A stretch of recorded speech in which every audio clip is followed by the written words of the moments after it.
और जब तक हम पहले क्वेश्चन पे शिफ्ट हो रहे हैं, फटाफट आप शेयर कर दीजिए सेशन को, ठीक है। यहाँ पे पहला क्वेश्चन है, हाल ही में राष्ट्रीय मानवाधिकार आयोग के अध्यक्ष किसे नियुक्त किया गया है? ए ऑप्शन है राजनाथ मिश्र, बी ऑप्शन है क्रियाक जोसेफ, सी ऑप्शन है एचएल दस्तू।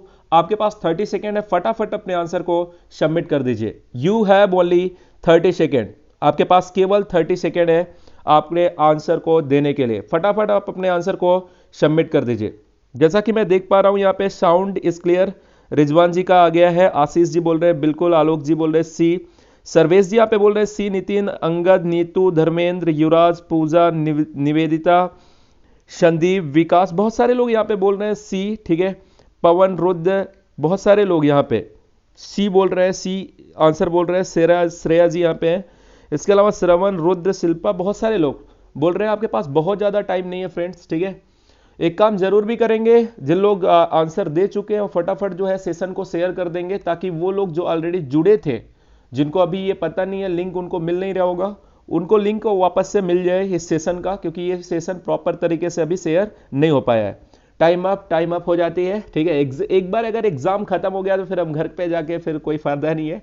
तो यहाँ पे अभी के लिए जो है एचएल दत्तू, ये क्या है, मानव अधिकार आयोग के अध्यक्ष, इन्हीं को नियुक्त किया गया है। ध्यान में रखिएगा, ये स्टार क्वेश्चन। वैसे अभी 10 दिन तक जो अगले क्वेश्चन चलने वाले हैं, सारे ऐसे क्वेश्चन हैं जो सीधे सीधे एग्जाम में छप जाएंगे, ये ध्यान में रखना, ये छपेंगे। अब चाहे एक दो एग्जाम छोड़ के पक्का ये छपने वाले हैं। अब यहां पे देखिए एचएल दत्तू, तो अगर हम देखेंगे तो पहले जो मानवाधिकार आयोग के जो पहले, ठीक है, पहले अध्यक्ष थे, उनका नाम था राजनाथ मिश्र। और जो अभी क्रियाक जोसेफ को अभी हटाया गया, तो अभी इन्हीं को हटा के किसको बनाया गया, एचएल दत्तू को, यह ध्यान में रखना।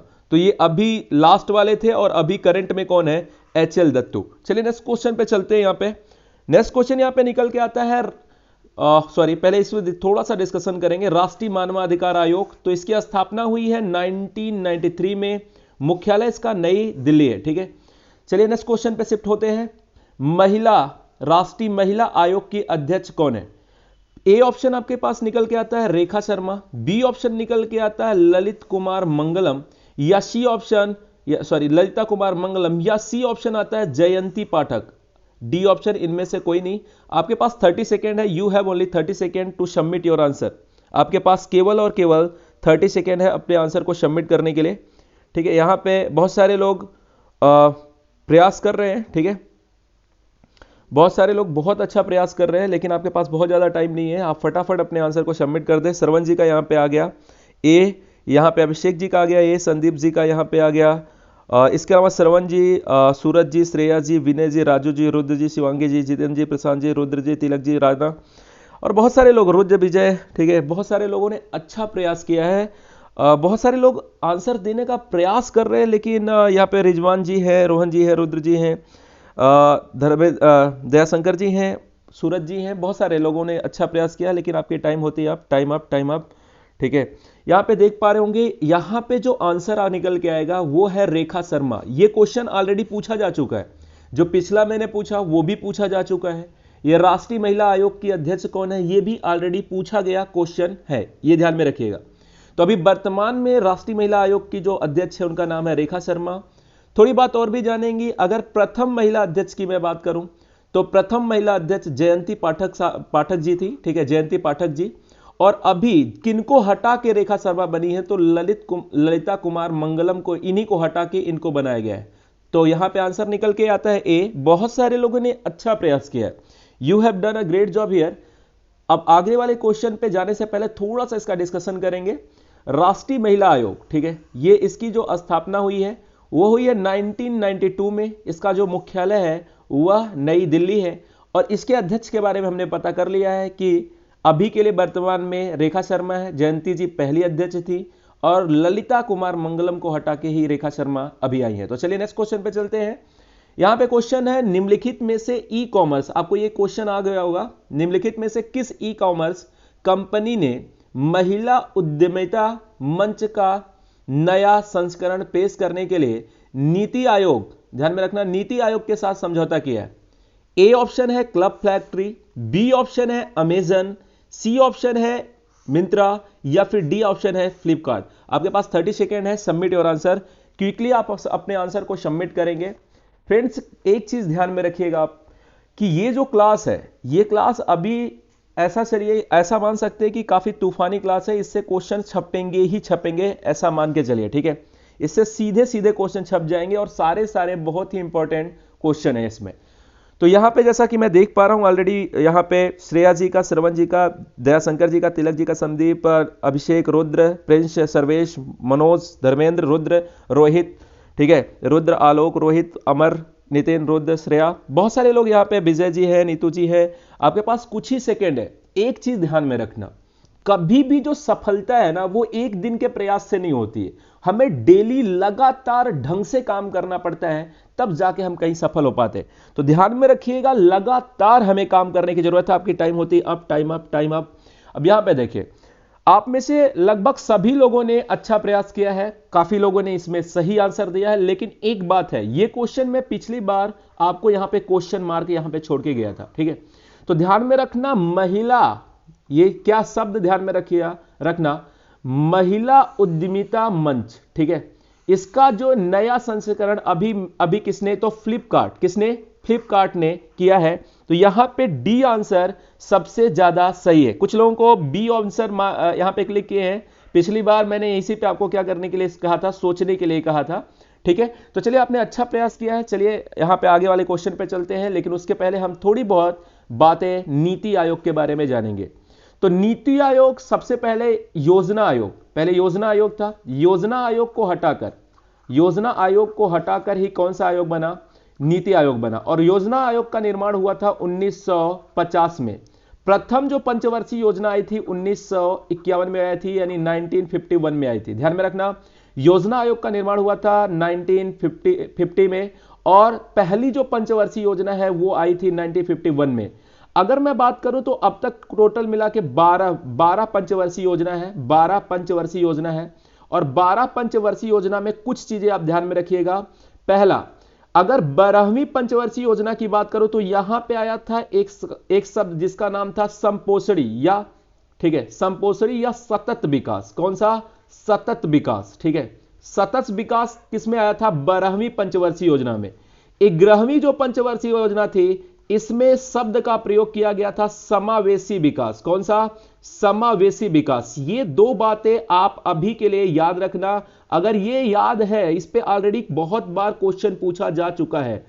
अब योजना आयोग को ही हटा के क्या आया, नीति आयोग आया, जिसका फुल फॉर्म है national institution for transforming India, ठीक है। इसकी स्थापना होती है अभी हाल ही में, यानी जनवरी 1 2015 में इसकी स्थापना होती है, 2015 में। इसका जो मुख्यालय है वो है नई दिल्ली। अध्यक्ष इसके नरेंद्र मोदी है, यानी जो पीएम होते हैं वो खुद ही नीति आयोग के क्या होते हैं, अध्यक्ष होते हैं। इसके अलावा इसके उपाध्यक्ष राजीव कुमार जी हैं। ये बातें आप याद रखना। चलते हैं नेक्स्ट क्वेश्चन पे। यहां पे नया क्वेश्चन यहां पे निकल के आता है, निम्नलिखित में से किस वर्ष यानी किसको,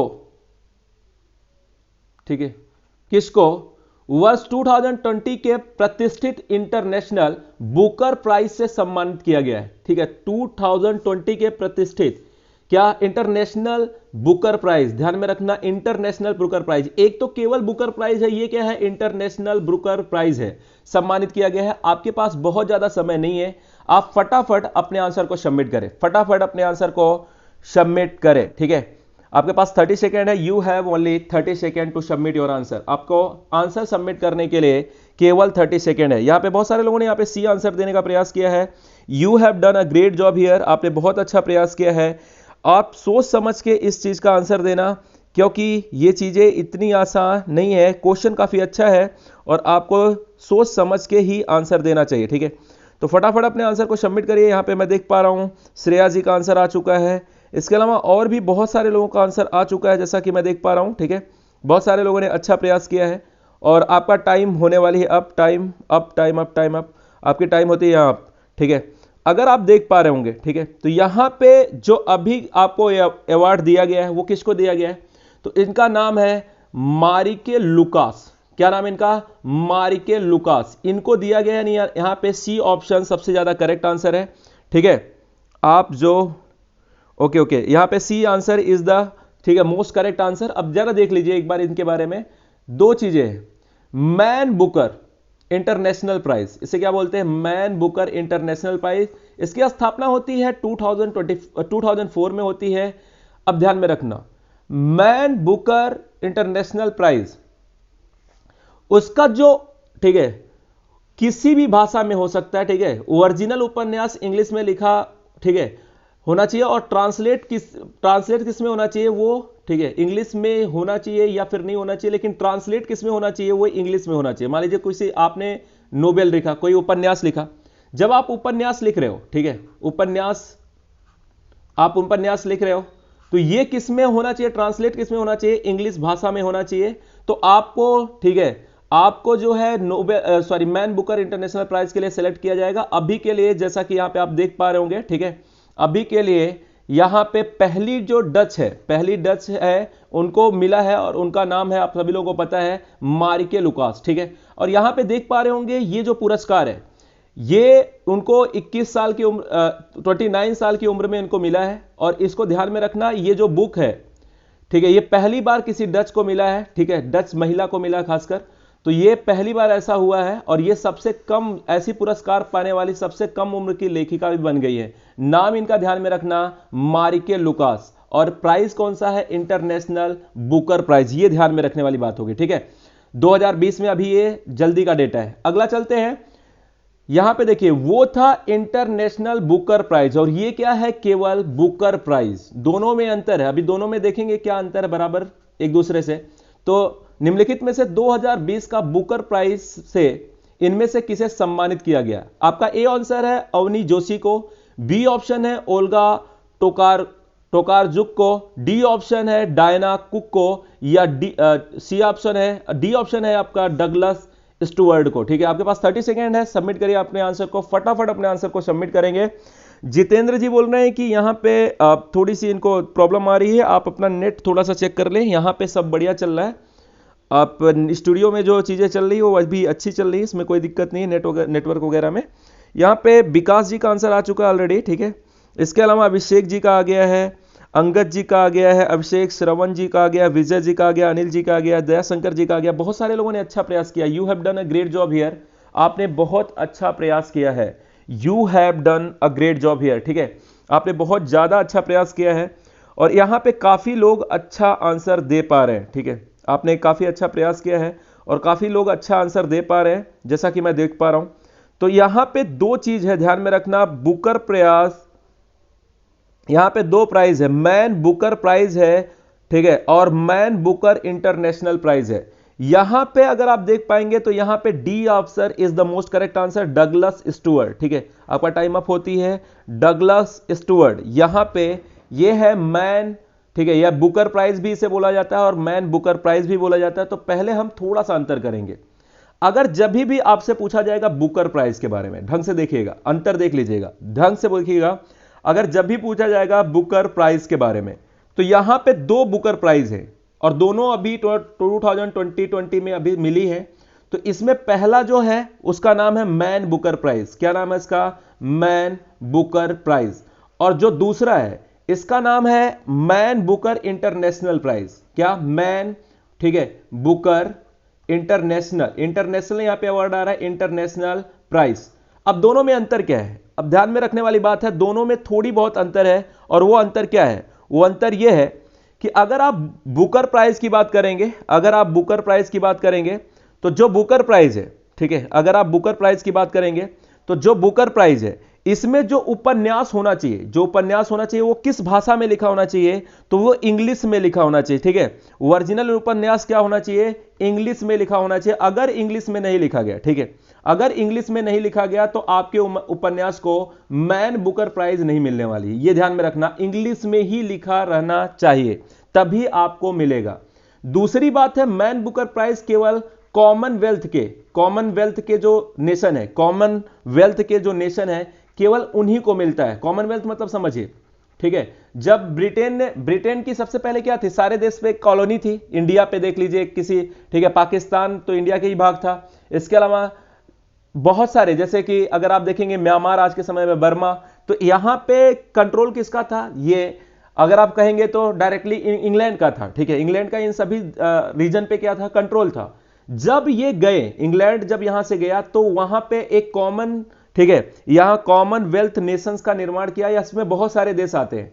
तो मैन बुकर प्राइज केवल जिसने लिखा इंग्लिश में अपने नोबेल को, और जो कॉमनवेल्थ नेशन का हिस्सा है केवल उसी को मिलेगा। जबकि, ठीक है, मैन बुकर इंटरनेशनल प्राइज ये किसको मिलेगा, आप चाहे किसी भी भाषा में, मान लीजिए आपने हिंदी में कोई नोवेल लिखा, कोई उपन्यास किस में लिख दिया, हिंदी में लिखा, कोई बात नहीं, किसी भी भाषा में लिखे, लेकिन उसका ट्रांसलेट किस में होना चाहिए, इंग्लिश में होना चाहिए, तब आपको मिलेगा। ठीक है, यहां पे क्या है कि आपको इंग्लिश में ही लिखना पड़ेगा, तभी आपको मैन बुकर प्राइज मिलेगा। यहां पे क्या है, मैन बुकर इंटरनेशनल प्राइज क्या है, आप किसी भी भाषा में लिखे, लेकिन ट्रांसलेट किस में होना चाहिए, इंग्लिश में होना चाहिए। ठीक है, तो ये बातें ध्यान में रखना। और अभी के लिए मैन बुकर जो प्राइज है उसके लिए कौन पाए हैं, तो अभी सभी लोगों को पता है डगलस स्टुअर्ट, यही पाए हैं कौन सा, मैन बुकर प्राइज, यानी बुकर प्राइज। आप इसे मैन बुकर प्राइज को क्या बोल सकते हैं, केवल बुकर प्राइज, लेकिन मैन बुकर इंटरनेशनल प्राइज को क्या बोलना पड़ेगा, बुकर इंटरनेशनल प्राइज। ये ध्यान में रखना, अगर इतना भी बोल देंगे तब भी मतलब सेम निकलता है। ठीक है, तो चलिए ये बातें आप ध्यान में रखना। नेक्स्ट क्वेश्चन पे चलते हैं। यहां पे मैंने वही एक्सप्लेन कर दिया है, तो कोई बात नहीं, इसकी स्थापना ध्यान में रखिएगा, 1968 में इसकी स्थापना हुई थी, मतलब पहली बार ये मिला था। नेक्स्ट क्वेश्चन पे चलते हैं फटाफट करके। ये थोड़ा सा समझने वाली चीजें थी, इसलिए मैंने वहां पे थोड़ा सा टाइम आपको दिया है, ठीक है, समझाने पे। बाकी अब देख लेते हैं नया क्वेश्चन है, हाल ही में तमिलनाडु की किस महिला ने देश की पहली एम्बुलेंस ड्राइवर के रूप में जिम्मेदारी संभाली है। ठीक है, कहां की, तमिलनाडु की महिला है। ठीक है, देश की, ठीक है, देश की ये पहली जो है एम्बुलेंस महिला, मतलब ऐसी एम्बुलेंस जिसका ड्राइवर कौन है, महिला है। तो आपके पास ए ऑप्शन है संगीता, ठीक है, नंबूदरी है, ठीक है, नंबूदरी है। बी ऑप्शन है एम बीरालक्ष्मी, ठीक है, बीरालक्ष्मी है। सी ऑप्शन है के आर एस सरिता है, और डी ऑप्शन है इनमें से कोई नहीं। आपके पास केवल 30 सेकेंड है अपने आंसर को सबमिट करने के लिए। फटाफट अपने आंसर को सबमिट करेंगे। You have only 30 second to submit your answer. आपको केवल 30 सेकेंड मिलते हैं अपने आंसर को सबमिट करने के लिए। फ्रेंड्स, फटाफट अपने आंसर को सबमिट कर दीजिए। ठीक है, अपने आंसर को फटाफट सबमिट करेंगे। ठीक है, आपके पास है टोटल 30 सेकेंड। और एक चीज ध्यान में रखिएगा, कुछ बातें जो मैन बुकर प्राइज है वो भी हाल ही का लेटेस्ट घटना है, उसे आप बिल्कुल भी तैयार रखेंगे, उसमें कोई भी दिक्कत नहीं होनी चाहिए, आप उसे तैयार ही रखेंगे। ठीक है, आपका टाइम होने वाली है, आप फटाफट अपने आंसर को सबमिट करिए। यहां पे मैं देख पा रहा हूं रंजना जी का आ गया है, विकास जी का आ गया है, प्रशांत जी का आ गया है, श्रेया जी का आ गया है, ठीक है, और शिवांगी जी का आ गया है। बहुत सारे बच्चे ऐसा बोलते हैं सर आप जो बोलते हैं ना छप जाता है, वो ऑलरेडी छप जाता है। अभी बहुत सारे लोग आज के ही डेट में मुझे सूचना मिली है कि वो अभी रिटर्न हुए हैं एग्जाम देके एनटीपीसी का, और वहां पे उनको डायरेक्ट का डायरेक्ट सीधे सीधे छप गए थे क्वेश्चन। ठीक है, तो ये ध्यान में रखना, यहीं से क्वेश्चन आएंगे, यहीं से छपेंगे सीधे सीधे आप, लेकिन आपको क्या करना है, ये चीजें थोड़ा सा तैयार करके रखना है। ठीक है, तो यहां पे ध्यान में रखना, अभी के लिए भारत की जो पहली, हाल ही में तमिलनाडु की किस महिला, यानी तमिलनाडु की कोई महिला है जिनको भारत देश की पहली महिला एम्बुलेंस ड्राइवर, यानी महिला एम्बुलेंस ड्राइवर, यानी जो एम्बुलेंस में महिला ड्राइवर है, ये पहली बार ऐसा हो रहा है, और इनका नाम है एम वीरा लक्ष्मी। इनका नाम क्या है, एम वीरा लक्ष्मी। तो यहां पे बी ऑप्शन सबसे ज्यादा करेक्ट आंसर है। यहां पे जैसा कि मैं देख पा रहा हूं बहुत सारे लोगों ने अच्छा प्रयास किया, you have done a great job. तो चलिए थोड़ी सी बातें हम करेंगे तमिलनाडु में। ठीक है, तो तमिलनाडु जैसा भारत के मैप में आप देख पा रहे होंगे, ये भारत का मैप है, यहां पे तमिलनाडु, यहां पे इस वाले हिस्से को हम तमिलनाडु बोलते हैं। ठीक है, और ये कभी मद्रास का पार्ट हुआ करता था, किसके, मद्रास का पार्ट हुआ करता था, अभी इसे तमिलनाडु बोलते हैं हम। ठीक है, इसमें से कई मद्रास के कई पार्ट हो गए, सब अलग अलग जाके कहीं ना कहीं मिल गए, और अभी हम इसे तमिलनाडु किसका पार्ट है, तो मद्रास का पार्ट है। और मद्रास आप लोगों को पता है अंग्रेज जब थे तो यहां पे 3 प्रेसिडेंसी थी, यानी 3 प्रेसिडेंसी थी। पहला जो थी वो कलकत्ता प्रेसिडेंसी थी, दूसरा जो है मुंबई, और तीसरा क्या थी दक्षिण में, मद्रास प्रेसिडेंसी थी। अब जो मद्रास प्रेसिडेंसी है इसी का अभी एक छोटा सा भाग कौन सा, तमिलनाडु। कौन सा, तमिलनाडु। तमिलनाडु की जो राजधानी है सबको पता होना चाहिए, क्या है, चेन्नई है। राजधानी क्या है इसकी, चेन्नई। तो राजधानी इसकी चेन्नई है। यहां पे यानी तमिलनाडु के अगर आप दक्षिणतम बिंदु पे देखेंगे, यानी कुछ इस वाले भाग में देखेंगे, दक्षिणतम बिंदु मतलब कुछ इस वाले भाग में देखेंगे, तो यहां पे आपको पता है भारत का दक्षिणतम बिंदु है जिसे हम कन्याकुमारी के नाम से जानते हैं। तो कन्याकुमारी किस राज्य में पड़ेगा, तो तमिलनाडु में पड़ेगा। और भारत के मुख्य भूभाग का, भारत का नहीं, भारत के मुख्य भूभाग का दक्षिणतम बिंदु कौन सा है? कन्याकुमारी है, ठीक है। और जिसे हम केप कैमरून भी कहते हैं, क्या बोलते हैं इसे? केप कैमरून भी इसे बोलते हैं, ध्यान में रखिएगा, इसे हम क्या बोलते हैं? केप कैमरून भी बोलते हैं। तो जो दक्षिणतम बिंदु है उसे हम, भारत के मुख्य भूभाग का जो दक्षिणतम बिंदु है उसे हम क्या बोलते हैं? केप कैमरून भी बोलते हैं। ये बातें आप ध्यान में रखिएगा। इसके अलावा अगर मैं यहां पे बातें करूं, अगर इसके अलावा अगर आप देखना चाहो तो यहां पे दो तीन चीजें, यहां पे श्रीलंका है। अब एक क्वेश्चन और आता है कि भारत का दक्षिणतम बिंदु, तो भारत का दक्षिणतम बिंदु इंदिरा पॉइंट है। कौन सा पॉइंट है? इंदिरा पॉइंट है। तो भारत का दक्षिणतम बिंदु इंदिरा पॉइंट है, ध्यान में रखना। लेकिन अगर आपसे पूछा जाए कि भारत के मुख्य भूभाग का दक्षिणतम बिंदु, तो वो क्या है? कन्याकुमारी, जो किस राज्य में पड़ेगा? तमिलनाडु, जिसकी राजधानी क्या है? चेन्नई है, ठीक है। और किस प्रेसिडेंसी का हिस्सा था? मद्रास प्रेसिडेंसी का हिस्सा हुआ करता था कभी ये, ठीक है। नेक्स्ट क्वेश्चन पे आते हैं। हाल ही में, ठीक है, पश्चिमी रेलवे ने अपनी पहली रो रो सेवा किस मार्ग के मध्य शुरू की गई है? ठीक है, किस मार्ग के मध्य शुरू की गई है? ए ऑप्शन है नेलमंगला से वेल तक, बी ऑप्शन है हरपा, ठीक है, हरपालपुर से जैसलमेर तक, और सी ऑप्शन है इंदरी से भुज तक, और डी ऑप्शन है कोटा से बेंगलुरु तक, ठीक है। आपके पास 30 सेकेंड है अपने आंसर को सबमिट करने के लिए, फटाफट अपने आंसर को सबमिट कर दें, बहुत ही इंपॉर्टेंट क्वेश्चन है ये, ठीक है। क्या पहली बार रो रो सेवा, या ये रो रो सेवा क्या है इसे देखते हैं, ठीक है। ये रो रो सेवा क्या है? आपके पास 30 सेकेंड है। यहां पे जैसा कि मैं देख पा रहा हूं रवि यादव का आंसर आ गया है बी, ठीक है, रवि यादव का यहां पे आंसर आ गया है सी, सॉरी बी आ गया है। और फटाफट अपने आंसर को सबमिट करिए, आपके पास केवल 30 सेकेंड है, you have only 30 second. 8 degree channel किसको अलग करता है सर? ठीक है, 8 डिग्री चैनल, ठीक है, आपको मैं बता दूं जितेंद्र यादव जी, 8 डिग्री और 9 डिग्री। तो 8 डिग्री जो है वह मालदीव को मिनकाई से अलग करता है, और 9 डिग्री जो है मिनकाई से लक्षद्वीप को अलग करता है। जितेंद्र जी आपका जवाब मिल गया। नीतू जी का यहाँ पे आंसर आ गया बी, सर्वेश जी का आ गया बी, प्रशांत जी का आ गया बी, नितिन जी का आ गया डी, विजय चौहान जी का आ गया यहाँ पे सी डबल, ठीक है, डी, जितेंद्र जी का आ गया बी। बहुत सारे लोगों ने यहाँ पे आंसर देने का अच्छा प्रयास किया है। You have done a great job here, आपने बहुत अच्छा प्रयास किया है। श्रेया जी का आ गया, सरिता जी का आ गया, अंगद जी का आ गया, अनिल जी का आ गया। बहुत सारे लोगों ने यहाँ पे आंसर अच्छा देने का प्रयास किया है। तो मैं आपको यहाँ पे बता दूं, अभी जो ये सेवा शुरू हुई है रो रो सेवा, ठीक है। अब यहां पे अगला क्वेश्चन आता है कि आखिर ये रो रो सेवा है तो क्या है, ठीक है।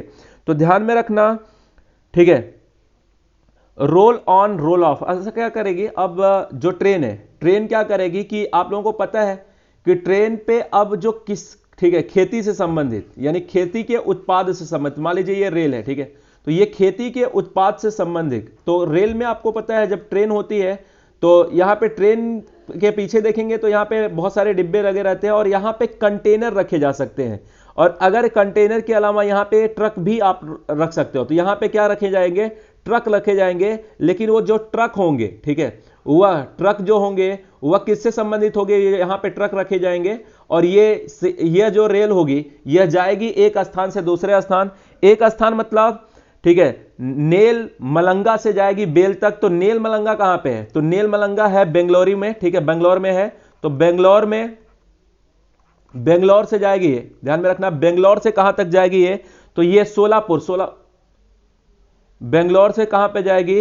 ये नेल मलंगा से लेके बेल तक जाएगी, ठीक है। तो ये ध्यान में रखना, मेल मलंगा से, ठीक है, बेल तक जाएगी। और बेल कहां पे पड़ेगा? तो ये सोलापुर में पड़ेगा। कौन सा? सोलापुर, ठीक है, ये 16 का डोला नहीं है, ये सोलापुर है। और सोलापुर सबको पता है कहां पे पड़ेगा? महाराष्ट्र में पड़ेगा, ठीक है, ये कहां पे पड़ेगा? महाराष्ट्र। और आप लोगों से मेरा छोटा सा क्वेश्चन है, जो बेंगलोर है यह किस राज्य की राजधानी है? बेंगलोर किस राज्य की राजधानी है? ठीक है, तो आप लोगों को पता है नेल मलंगा से कहां तक जाएगी? बेल तक जाएगी, ठीक है। कौन सी सेवा? रो रो सेवा। रो रो सेवा का मतलब क्या है? रेल ने शुरू किया है, और इसके में क्या होगा कि जो, ठीक है, जो खाद्य पदार्थों से ट्रक भरा होगा उसी को ये लेके जाएगी। कौन? रेल, ठीक है, ट्रक को लेके जाएगी।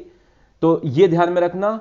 और रो रो का मतलब होता है, ठीक है, रोल का मतलब होता है roll on and roll off, ठीक है, इसका मतलब होता है roll on and roll off. इसका मतलब ये होता है कि एक जगह से सामान लेके जाएगी, ठीक है, ट्रक को लेके जाएगी और दूसरी तरफ को दूसरे स्थान पे क्या करेगी, ट्रक से सामान को वापस उतार देगी। तो ये ध्यान में रखना, रो रो सेवा। अगला नेक्स्ट क्वेश्चन है, हाल ही में किस देश ने ओपन स्काई ट्रीटी से अलग होने की घोषणा की है। ठीक है, नेक्स्ट क्वेश्चन आपका है, हाल ही में किस देश ने ओपन स्काई ट्रीटी से अलग होने की घोषणा की है। ठीक है, पहला ऑप्शन ए ऑप्शन है आपका रूस, बी ऑप्शन है स्पेन, सी ऑप्शन यहां पे है चीन, या डी ऑप्शन जापान। ठीक है, बिल्कुल कर्नाटक। यहां पे बहुत सारे लोगों ने अच्छा आंसर दिया है, you have done a great job, आपने अच्छा आंसर देने का प्रयास किया है। आपके पास 30 सेकेंड है, you have 30 second to submit your answer. फटाफट अपने आंसर को सबमिट कर दीजिए। ये अभी मैं इसके बारे में थोड़ी बहुत बातें भी आपको बताऊंगा। ओपन स्काई ट्रीटी, जैसा कि मैं देख रहा हूं कि बहुत सारे लोग यहां पे अच्छा प्रयास कर रहे हैं। अभिषेक जी का यहां पे आंसर आ गया शी। ठीक है, यहां पे अंगद जी, अनिल जी, मुकेश जी, जितेंद्र जी, अमीर जी, बहुत सारे लोगों ने, यहां पे अभिषेक बाबू, बहुत सारे लोगों ने अच्छा आंसर दिया है।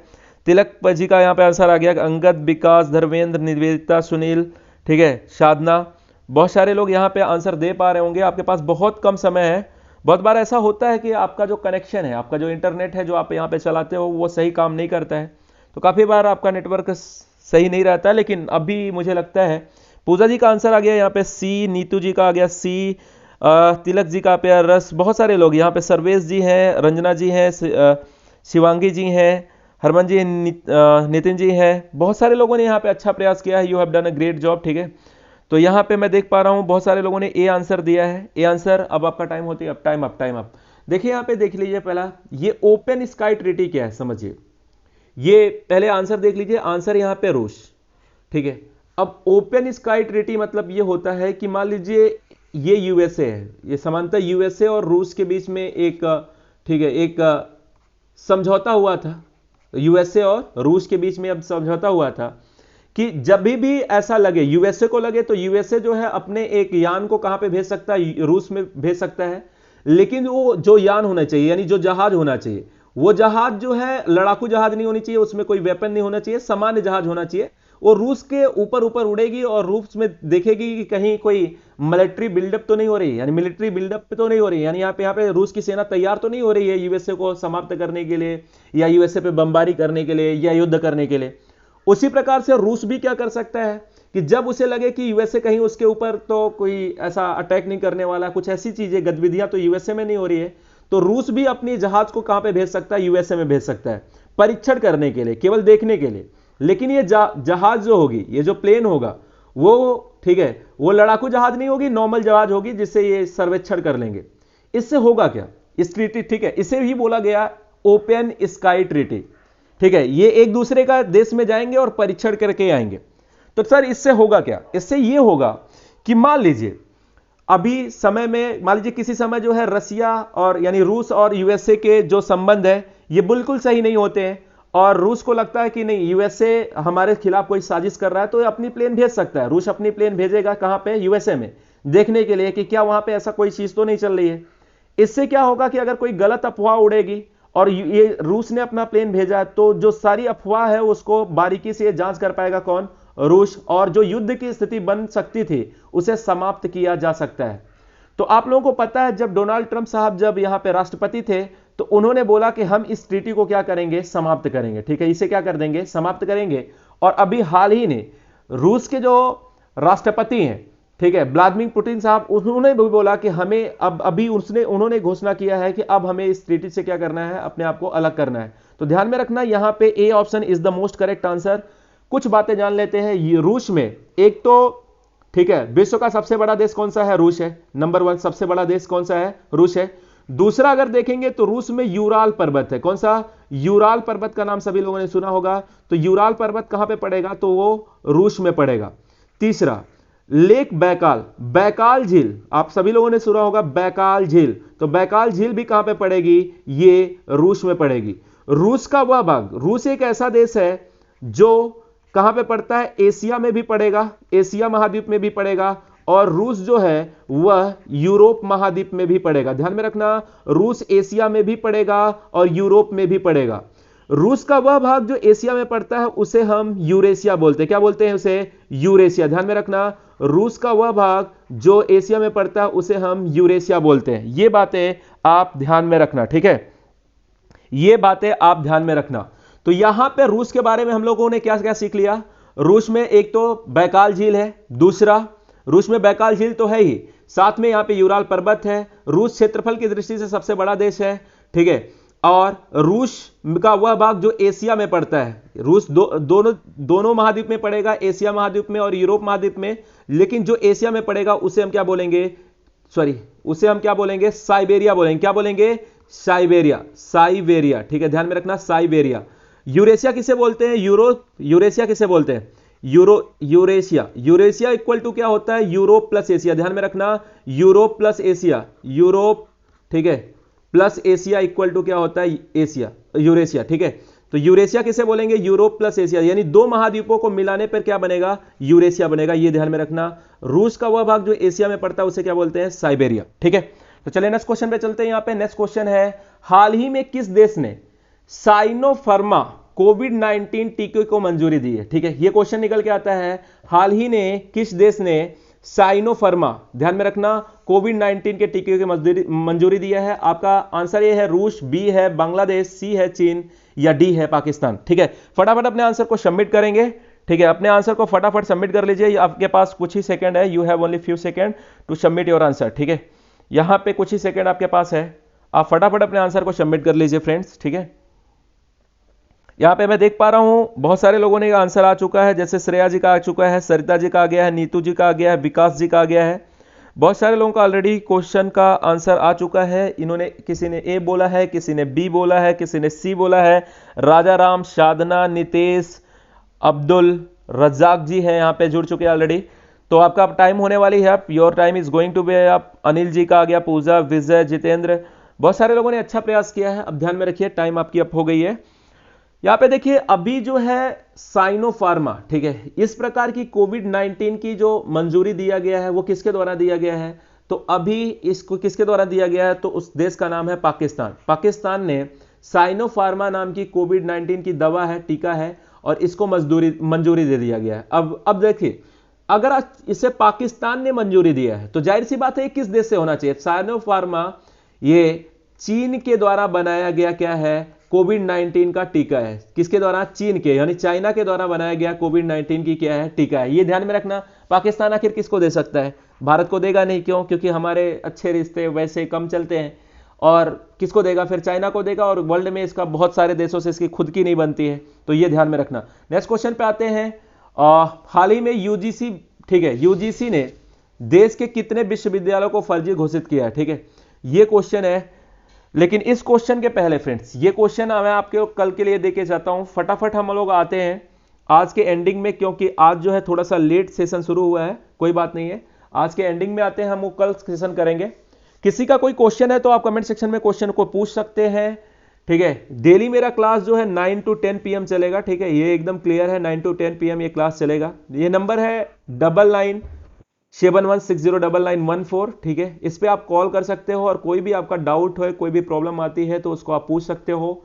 आप चैनल को सब्सक्राइब कर लीजिएगा, तथा इसे जो आपका सेशन है इसे शेयर कर दीजिएगा। शेयर करना बिल्कुल ना भूलें, ताकि उन लोगों को भी फायदा हो जाए, ठीक है, जो लोग सेशन अभी नहीं कर पा रहे हैं, ठीक है। सेशन को लाइक जरूर कर दीजिएगा, बेल आइकन को प्रेस कर दीजिएगा। बेल आइकन प्रेस करने से एक अच्छी चीज होती है कि जैसे मान लीजिए अभी थोड़ी देर पहले मैंने क्या कहा था कि आप लोग जल्दी से, अभी आपको थोड़ी देर में लिंक मिल जाएगी, ठीक है। अगर आप बेल आइकन को दबा के रखेंगे, चैनल को सब्सक्राइब करके रखेंगे, तो फिर आपको ऐसी दिक्कत नहीं आएगी, इस तरह की कोई भी प्रॉब्लम आपको फेस नहीं करना पड़ेगा, ठीक है। आप अपने क्वेश्चन को यहां पे दे सकते हैं, जो भी आपका क्वेश्चन है आप पुट अप कर सकते हैं। If you have any question आप इसे पुट अप कर सकते हैं।